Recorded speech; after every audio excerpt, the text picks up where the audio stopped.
My honor now to introduce a very, very special patient. It is our honored hero for the 2018 Take Step Sacramento Walk, Kirsten Ratliff.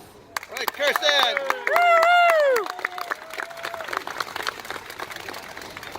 Short people problems. Gotta move this down a little bit.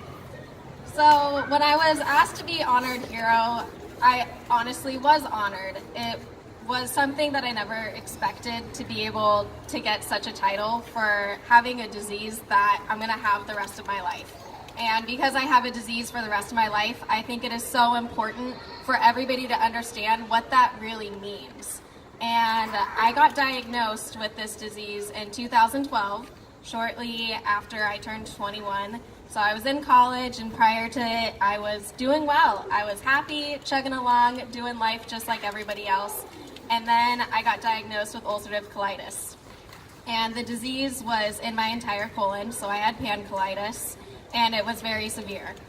I was put on every medication out there. If we played medication bingo, I guarantee you I would win right away. Within 5 years of being diagnosed, from 2012 to 2017, I never once went into remission. I tried every medication, was in and out of the hospital, and it was a really, really big challenge. And what I thought was the hardest challenge the last 5 years got even harder in 2017 when I lost my entire colon and my rectum. And I was in the hospital after my first surgery for more than 23 days, and I was so sick that I had a central line inserted into my arm, and I was being tube fed because I was unable to eat food like everybody else. And so my life changed drastically from 2012 to 2017. And last year, I learned what it meant to have this disease and truly have to fight for your life. I spent more than 40 days in the hospital last year between the 3 major surgeries I had. I had an ileostomy for 6 months, and these were all terms that were new to me. I didn't know what an ileostomy was. I didn't know what ulcerative colitis was when I was first diagnosed. And that's where this foundation comes into play, because without the foundation, we don't have a platform to talk about what it is that patients go through. We wouldn't have a platform to raise money like we have today. Number 2 crew raised over $5,000 to fund research and provide places for patients and family members and friends to talk about what it is we truly experience with having these diseases.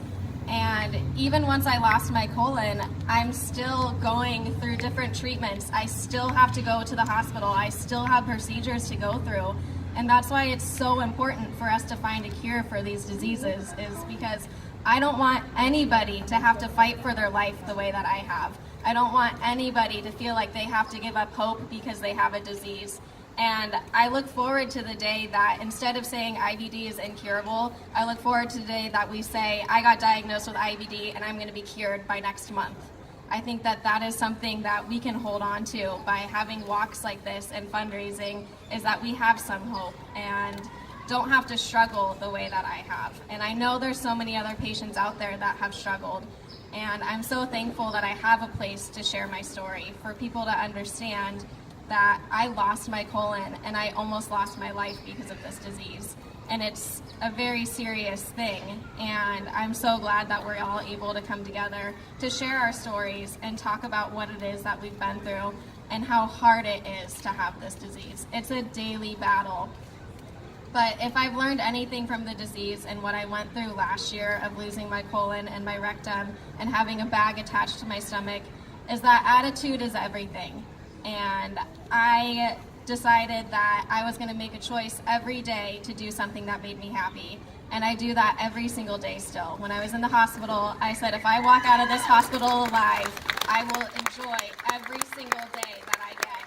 And even though I battle this disease every single day, I'm happy every single day because I lived. And I'm still fighting through it, and I'm still gonna live because I have my friends and my family and people like you guys supporting this foundation and supporting us patients who have struggled so hard. Good job, Kristen.